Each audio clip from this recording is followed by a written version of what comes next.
양주 육류 가공업체에서 발생한 코로나19 집단 감염이 수그러들지 않고 있습니다. 특히 확진된 직원 가족까지 감염되는 등 우려했던 2차 감염이 현실이 됐습니다. 의정부 경전철이 또 멈춰섰습니다. 지난 6일 저녁 열차 검지 장치 이상으로 1시간 반가량 운행이 중단되면서 열차에 타고 있던 승객 1,800여 명이 큰 불편을 겪었습니다. 연천의 아침 최저기온이 영하 23도를 기록하는 등 경기 북부 지역에 한파가 이어졌습니다. 이번 한파는 13일까지 계속될 것으로 보입니다. 경기교통공사가 양주에 보금자리를 마련하고 본격적인 운영에 들어갔습니다. 정상균 경기교통공사 초대 사장을 만나 공사의 운영 방향을 들어봅니다.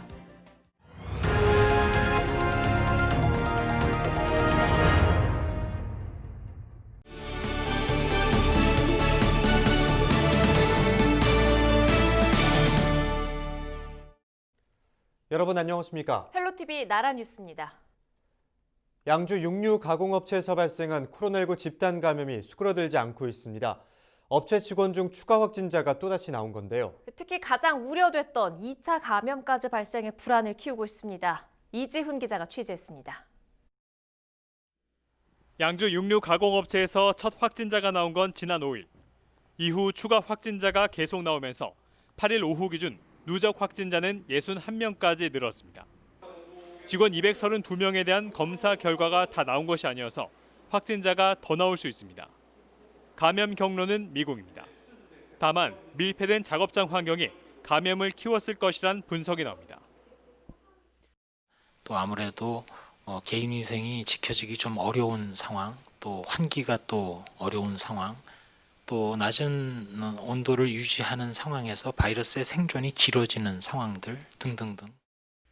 이런 가운데 우려됐던 2차 감염은 현실이 됐습니다. 확진된 직원과 접촉했던 가족들이 양성 판정을 받은 건데 양주에서 3명, 의정부에서 1명이 나왔습니다. 2차 감염 역시 더 늘어날 가능성이 있습니다. 확진자들의 동선이 경기 북부 지역을 비롯해 서울까지 넓은 지역에 분포되어 있기 때문입니다. 이들의 동선은 아직 공개되지 않았고 방역당국은 동선의 접촉자를 파악하는 데 애를 먹고 있습니다. 근데 역학조사 나가면서 거기에 관련된 사람들 접촉자들을 이렇게 찾고 그렇게 하고 있는 중이에요. 지금 다 완전히 다 된 게 아니에요, 역학조사가. 이렇듯 감염세가 잡히지 않자 시민들의 불안감은 더욱 높아지고 있습니다. 헬로티비 뉴스 이지훈입니다. 경기도 북부경찰청 소속 경찰관 1명이 코로나19 확진 판정을 받았습니다. 경찰은 해당 직원이 근무한 사무실 등을 폐쇄하고 건물 전체를 소독 조치했습니다. 또 확진 경찰관과 함께 근무한 직원들을 귀가 조치했고 밀접 접촉자를 파악 중이라고 밝혔습니다. 코로나19로 경기도에서는 7일 하루 14명의 사망자가 나와 하루 최다를 기록했습니다. 연령별로는 80대가 9명으로 가장 많고 70대와 90대는 각각 2명, 60대는 1명으로 모두 60대 이상 고령자로 나타났습니다. 신규 확진자는 258명으로 300명대 아래로 내려왔으며 임시선별검사소에서 75명이 확진 판정을 받았습니다. 치료병상 가동률은 77.8%로 전날보다 다소 낮아졌으며 중증 환자 병상은 25개가 남아 있습니다.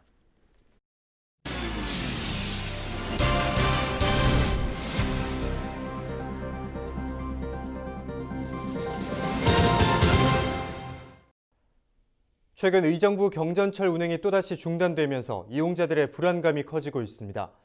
의정부 경전철은 지난 6일 오후 8시 10분경 열차 검지장치 이상으로 1시간 30분간 운행이 중단됐는데요. 열차에 타고 있던 1,800여 명의 승객은 다른 대중교통을 이용하기 위해 하차했지만 폭설로 큰 불편을 겪었습니다. 의정부 경전철 운행 중단은 지난 2019년 4건, 지난해 5건 등 최근 2년간 모두 10건 발생했습니다. 연천의 아침 최저기온이 영하 23도를 기록하는 등 경기 북부 지역에 한파가 이어졌습니다. 지역별로는 양주와 포천이 연천과 같은 영하 23도, 동두천이 영하 22도, 의정부 영하 21도 등 대부분 지역에서 영하 20도 아래 추운 날씨를 보였습니다. 이번 한파는 주말 다소 주춤한 뒤 다음 주 수요일까지 계속될 전망입니다. 기상당국은 북극 한파가 당분간 계속될 예정이어서 동상이나 저체온증 등 한랭 질환이 우려된다며 임산부와 고령자 등 노약자는 외출을 자제할 것을 당부했습니다.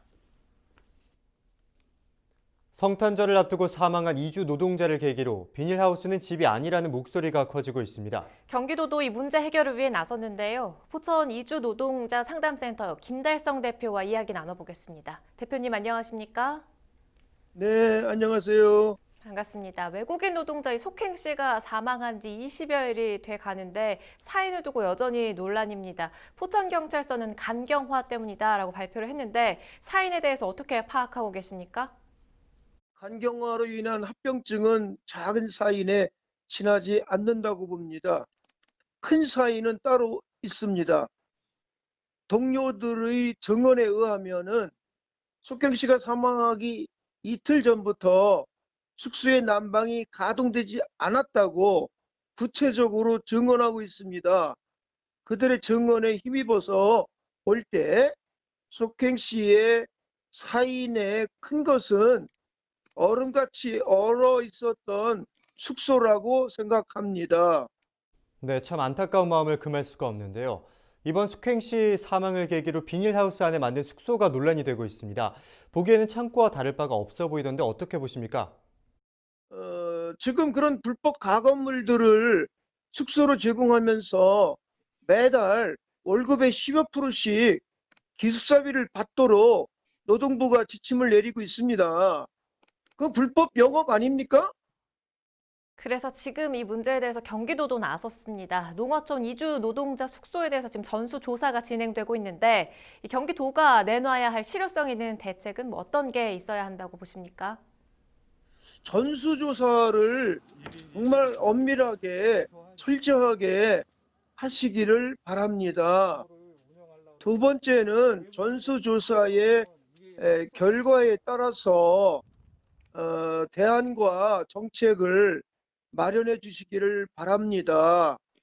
예를 들면 경기도지사께서는 지난 1년, 2년 동안 계곡 유원지에 있는 불법 건물 그리고 거기서 하는 불법 영업을 철저하게 단속해서 정비하고 철거까지 하셨는데 이 이주 노동자 숙주 문제도 도 차원에서 볼 때 불법 건물, 불법 가건물들은 정비해 주시기를 바랍니다. 그런데 경기도만 대책을 내놓을 일이 아니라 근본적으로 고용허가제를 고쳐야 한다 이런 지적이 나오고 있는데요. 무엇이 문제이고 또 어떻게 바뀌어야 한다고 생각하십니까? 고용주와 이주 노동자 사이를 철저한 주정관계, 철저한 가불관계로 만듭니다. 그래서 고용주들이 절대 군주처럼 이주 노동자들을 위해 군림할 수 있습니다. 이러한 철저한 이 불균형적인 이 관계가 모든 인권, 기본권, 노동권의 침해를 가지고 와요.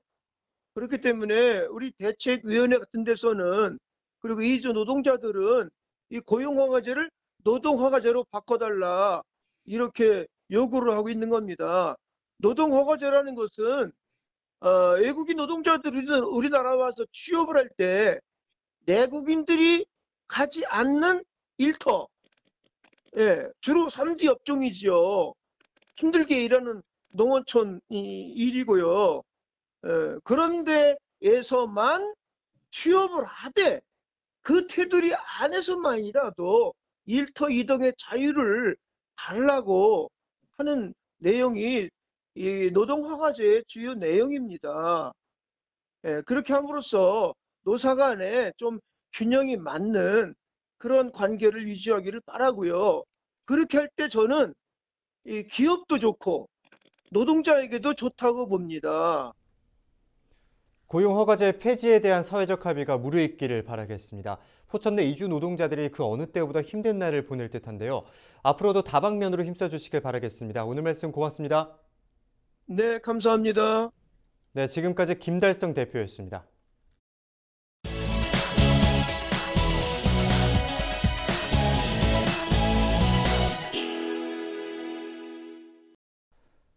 지역 균형 발전을 위해 경기도가 추진한 공공기관 북부 지역 이전에 따라 양주에 보금자리를 마련한 경기교통공사가 사무실을 마련하고 본격적인 운영에 들어갔습니다. 오늘 미니 인터뷰에서는 전국 도 단위에서는 최초로 설립된 경기교통공사의 초대 사장인 정상균 전 경기도 균형발전기획실장 만나봅니다. 앞으로의 비전과 계획 들어보시죠. 큰 책임감을 느낍니다. 경기도가 신도시, 산업단지 입지 등으로 전국 최대 지방자치단체로 발전했지만 대중교통 이용에 불편이 있고 이러한 불편을 개선하기 위해 민선 7기 핵심 도전과제로 우리 공사가 설립되었습니다. 경기교통공사는 도 단위로는 전국 최초로 설립된 교통전문 공기업입니다. 대중교통시설과 수단을 확충하고 효율적으로 운영하여 안전하고 편리한 교통 서비스를 제공한다는 우리 공사의 과업을 성공적으로 수행하도록 하겠습니다. 경기교통공사 설립 초기 조직은 설립 과정에서 제안된 사업을 담당하는 최소 규모 조직으로 출발하려고 하고 있습니다. 버스 운송센터, 중공영 운영팀, 광역교통시설팀, 철도 운영팀, 4개 사업부서와 이를 지원하는 경영기획팀으로 구성하였습니다. 금년 2월에 채용되는 직원은 일반직 27명, 전문직, 무기직 4명으로 총 31명 규모입니다. 수요 응답형 버스 운송 사업을 하게 되면 운전직 63명을 추가 채용할 계획입니다. 이제 갓 출범한 조직이므로 조기에 조직 안정을 이룬 후에는 전문성을 갖춘 실력 있는 조직으로 발전할 수 있도록 만들어 가겠습니다. 우리 도와 수도권의 대중교통 현안은 대규모 이동과 출퇴근 문제입니다. 수도권에서 하루 730만 명이 대중교통을 이용하고 있고 경기도민의 출근 시간은 1시간 36분에 달합니다. 도로와 철도를 개선하는 것은 많은 비용과 시간이 필요한 과제입니다. 우리 공사는 버스 이용, 철도 이용, 환승 등 매일 이용하시는 기존 서비스를 편리하고 안전하게 이용하시도록 하겠습니다. 그리고 지속적으로 경기도 대중교통 서비스의 공공성을 강화하고 효율성을 높이는 전문적인 서비스를 발전시켜 나가겠습니다.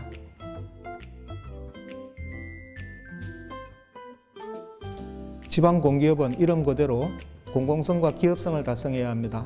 당연히 대중교통의 공공성을 추구하지만 기업성을 달성해야 공사가 존립할 수 있으므로 적절한 수익성을 갖도록 하겠습니다. 출범 초기에는 공공버스 준공영제, 청소년 교통비 지원 사업 등 경기도의 주요 사업을 대행함으로써 수입을 확보할 것입니다. 중장기적으로는 DRT 버스 운송, 철도 운송 사업, 복합 환승센터 사업 등을 통해 수익을 창출하겠습니다. 공공버스 준공영제는 시군사업 위탁 운영 등 확장 가능성이 있어 정책 효과 달성과 수익 증대를 동시에 기대합니다. 대행사업과 자체사업의 경쟁력 있는 운영을 통해서 지속 가능한 공사 수익 구조를 발전시켜 나가겠습니다. 교통약자 대책은 경기도와 경기도의회에서 높은 정책적 관심을 가지고 있습니다. 현대사회에서 교통은 결국 이동 기본권의 보장이라고 생각합니다. 우리 공사에서는 신체적, 지역적, 경제적 차이로 인한 차별을 최소화하고 보편적인 이동권이 보장될 수 있도록 하겠습니다. 금년 초에 공공버스 내 임산부 안전좌석을 설치할 예정입니다. 작지만 신체적 교통약자를 위한 정책이 되겠습니다. 지속적인 정책으로 저상버스 확충과 특별교통수단 이용 편의도 적극 추진하겠습니다. 지역적 교통약자를 위해서도 출퇴근 불편지역, 산업단지, 농어촌 지역 등에 적합한 교통서비스 공급 방안을 찾겠습니다. 금년에 계획하고 있는 수요응답형 버스 운송사업이 이러한 사업이 될 것입니다. 작년부터 시행한 청소년 교통비 지원 사업도 경제적 차별을 줄이기 위한 사업입니다. 특히 청소년들이 혜택을 받을 수 있도록 차질 없이 집행하겠습니다. 교통정보 이용에 어려움을 겪는 분들의 불편을 덜어드리기 위해서도 교통 플랫폼 사업을 적기에 추진하여 모든 도민께서 교통 서비스를 편리하게 이용할 수 있도록 하겠습니다. 우리 공사는 도 단위로는 전국 최초로 설립한 교통 전문 공기업입니다. 공사 출범에 많은 도민께서 격려해 주시고 대중교통 서비스 개선 발전을 기대하고 계십니다. 경기교통공사의 가업을 잘 수행해서 도민께서 편안한 대중교통 서비스를 이용하실 수 있도록 하겠습니다. 감사합니다. 뉴스를 모두 마칩니다. 시청해주신 여러분 고맙습니다.